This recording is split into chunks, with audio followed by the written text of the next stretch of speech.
बिस्मिल्लाहिर्रहमानिर्रहीम। लाखों करोड़ों दुरूदो सलाम मोहम्मद मुस्तफ़ा सल्लल्लाहु अलैहि वसल्लम और आले मोहम्मद पर। मैं हूं उमर दराज गोंदल। एक तो आपको बताना यह था, कल वीलॉग्स का सिलसिला आप तक नहीं पहुंचा। मसला यह है कि मैं इस सैलाब ज़दा इलाकों के हवाले से वहां कवरेज के लिए आया हूं। इंटरनेट का बहुत मसला है। अभी भी आप देख रहे होंगे ये मट्टी सारी। मैं जलालपुर पीर वाला जो है, ये मुल्तान की तहसील है, वहां पे कवर कर रहा हूं।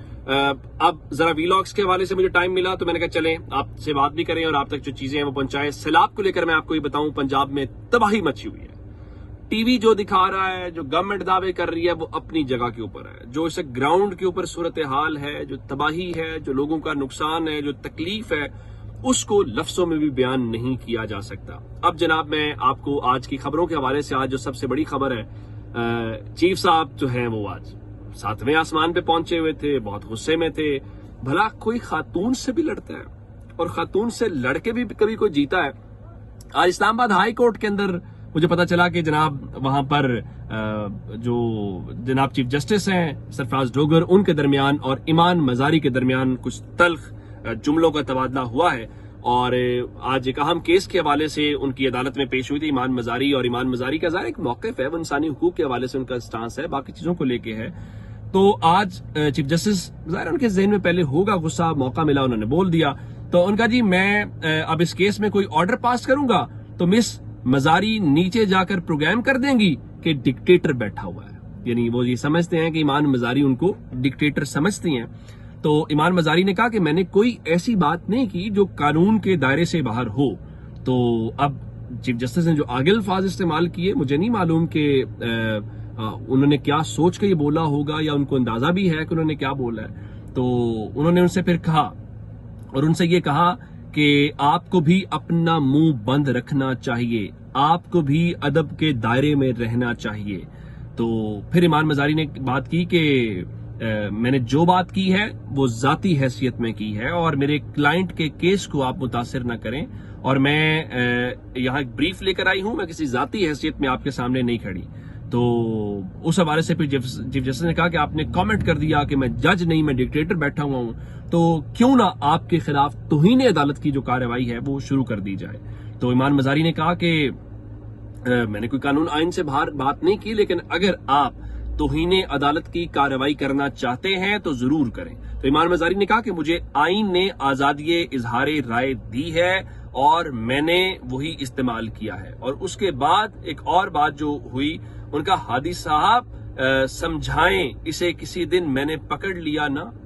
अब ये देखें ये कैसा जुमला है। ये उन्होंने जिस सेंस में भी कहा, किसी को कहा जाए अगर मैंने इसको किसी दिन पकड़ लिया ना, तो क्या उसका कोई अच्छा इंप्रेशन जाता है? और क्या चीफ जस्टिस साहब को ये अच्छा लगता है? मेरे ख्याल से ये बिल्कुल भी मुनासिब बात नहीं है। तो फिर ईमान मजारी ने एक और जो बात की, और वो बात बिल्कुल जायज थी उनका। अगर ये स्टेज आ गई है ना कि अब अदालतें वकीलों को तौहीन अदालत की धमकियां देंगी, तो फिर जनाब आप मेहरबानी करें, और आपने तौहीन अदालत लगानी है तो आप तौहीन अदालत लगा लें। तो फिर उसके बाद जो डिप्टी अटॉर्नी जनरल हैं, उन्होंने ईसीएल से नाम निकलवाने के लिए कहा कि इनको काबीना की सब कमेटी में जाना चाहिए। और अदालत ने जो रिपोर्ट है वो वकला को देने की हिदायत कर दी। और असल में ये माहरंग बलोच का केस था, उनका नाम जो है वो ईसीएल में है और ईसीएल से निकालने के हवाले से वहां पे हुआ। असल एक बात तो ये है कि कोई सरफराज डोगर साहब जो हैं वो कोई ऐसा फैसला कर सकते हैं जो इस लिहाज से हो कि माहरंग बलोच को कोई सवाल ही पैदा नहीं होता। मैं इस चीज को मानने को भी तैयार नहीं। आप और तो और छोड़िए ना कि आज उसी इस्लामाबाद हाई कोर्ट के अंदर इमरान खान और बुशा बीबी की जो सजा मौतली की दरखास्तें अलकादिर ट्रस्ट केस के अंदर, उसके ऊपर समाअत हुई।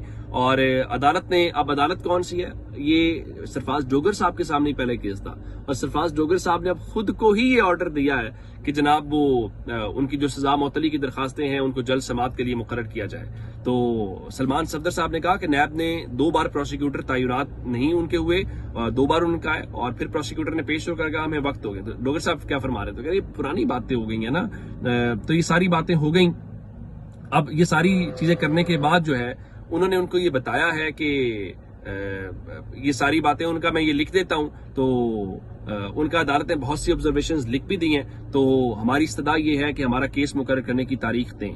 तो फिर बैरिस्टर सलमान सफदर ने कहा कि अगर आइंदा हफ्ते हमारा केस मुकर्रर नहीं ना होता तो फिर ये तमाम मसला हासिल है। तो डोगर साहब ने कहा जी मैंने अपने ऑफिस को जल्द केस मुकर्रर करने की हिदायत कर दी है।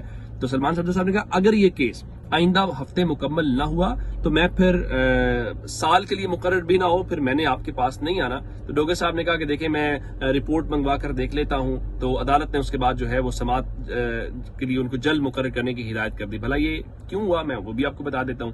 वो आज अलीमा खान साहिबा बाहर निकली, उन्होंने खुद ही बता दिया।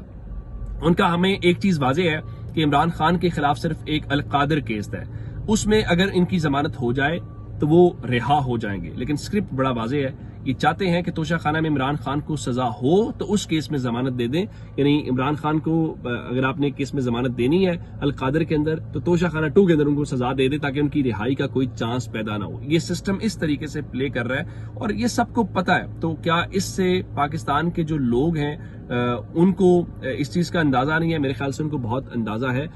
मैं आपको एक और बात कहना चाहता हूँ, पाकिस्तान की अदालतों में इस जो सूरत हाल है वो इस किस्म की नहीं है जिसमें आप ये कहें कि कोई फलां बंदे का केस ट्रायल के ऊपर लगा हुआ है या फलां बंदे का केस है।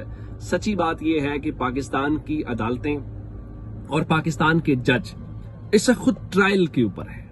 भला किस तरह ट्रायल में? इस तरह से नहीं कि उन्हें कोई आइन और कानून की बुनियाद के ऊपर परखा जाएगा, और ना वो आइन और कानून की बुनियाद के ऊपर परखे जा सकते हैं। इस वक्त वो पाकिस्तान के लोगों के सामने, पाकिस्तान के लोगों की नजरों में इस वक्त वो ट्रायल के ऊपर है और पाकिस्तान के लोग इस बात को समझ भी रहे हैं, वो जान भी रहे हैं कि ये क्या हो रहा है और किस तरह से हो रहा है। यानी अब देखिए लाहौर हाई कोर्ट में अहमद चट्टा साहब को लेकर या बाकी लोगों को लेकर उनकी दरखास्तों को नहीं सुना जा रहा, लेकिन अब उसी मामले को लेकर जो पेशावर हाई कोर्ट है उसने जो जरताज गुल साहिबा हैं उनकी दरखास्त को काबिल समाअत करार दे दिया, जो कि उनको डिस्क्वालीफाई किया गया। और यहां पे आप जानते हैं कि उस सारे मामले को लेकर बाकायदा इलेक्शन भी हो गए, जासूस साहब जो है उनकी जगह पे राना सनाउल्लाह जीत कर भी आ गए। तो ये हो नहीं सकता। और अदालतें कहाँ मसरूफ हैं? अदालतों जिन्हें इंसाफ करना है वो आपस में ही एक दूसरे से उलझते दिखाई दे रहे हैं। अब जस्टिस मंसूर अली शाह साहब हैं, जस्टिस अतर मिनल्ला हैं, जस्टिस आयशा मलिक हैं, उनको बाहर बुलाया जाता है। मैंने आपको पहले भी बताया था। तो उस बुनियाद पे क्या किया गया? कहा गया कि अब जो जजेस बाहर जाएंगे ना तो स्कूल के बच्चों की तरह पहले एप्लीकेशन लिख कर देंगे कि हमें छुट्टी चाहिए, फिर स्कूल के प्रिंसिपल साहब जो हैं वो छुट्टी अप्रूव करेंगे, उसके बाद वो जा पाएंगे। अब इतलात ये हैं कि जस्टिस मंसूर अली शाह साहब हैं जो सीनियर जज हैं, उनको येल यूनिवर्सिटी ने बुलाया था और जजेस को बुलाते हैं यूनिवर्सिटीज, इसलिए उनको पता है। तो अब इतलात के मुताबिक जनाब याया आफरीदी साहब ने उनकी इस एप्लीकेशन को एक्सेप्ट नहीं किया, चूंकि ये कहा गया था अब अगर जजेस बाहर मूव करना चाहते हैं तो उसके लिए उन्हें एनओसी जारी करवाना पड़ेगा, एनओसी होगा तो उसके बाद ये हो पाएगा। अब ये क्यों हो रहा है? इसलिए हो पा रहा है उस हवाले से कहा जाता है कि एक बार आज कोर्ट रिपोर्टर्स ने मुख्तलिफ वाकया की रिपोर्ट किया कि काजी फायज ईसा यहाँ पे चीफ जस्टिस थे। तो इस तरह से हुआ कि उस वक्त अतर मिनल्ला साहब को जो न्यूयॉर्क बार है अमेरिका की, उन्होंने बुला लिया। तो उन्होंने उनको एनओसी के ऊपर तो दस्तखत कर दिए और साथ ये भी उन्होंने कहा जाता है कि मुस्कुराहट के साथ, तंजन एक मुस्कुराहट के साथ ये कहा कि ये न्यूयॉर्क बार वाले मुझे क्यों नहीं बुलाते। तो अब मसला ये है, या आफरीदी साहब सोचते होंगे कि सारे उनको तो बुला रहे हैं, ये मुझे क्यों नहीं बुलाते। भाई अब बुलाया उन्हीं को जाएगा जो बोल सकते हैं, बुलाया उन्हीं को जाएगा जिनको सुना जा सकता है या जिनका कोई मौक़िफ़ रखा जा सकता है, तो उसके बाद ही कोई बात वाज़ेह होगी ना। तो ये अब तक की अपडेट्स है, अपना बहुत सारा ख्याल रखिएगा। खुदा हाफिज।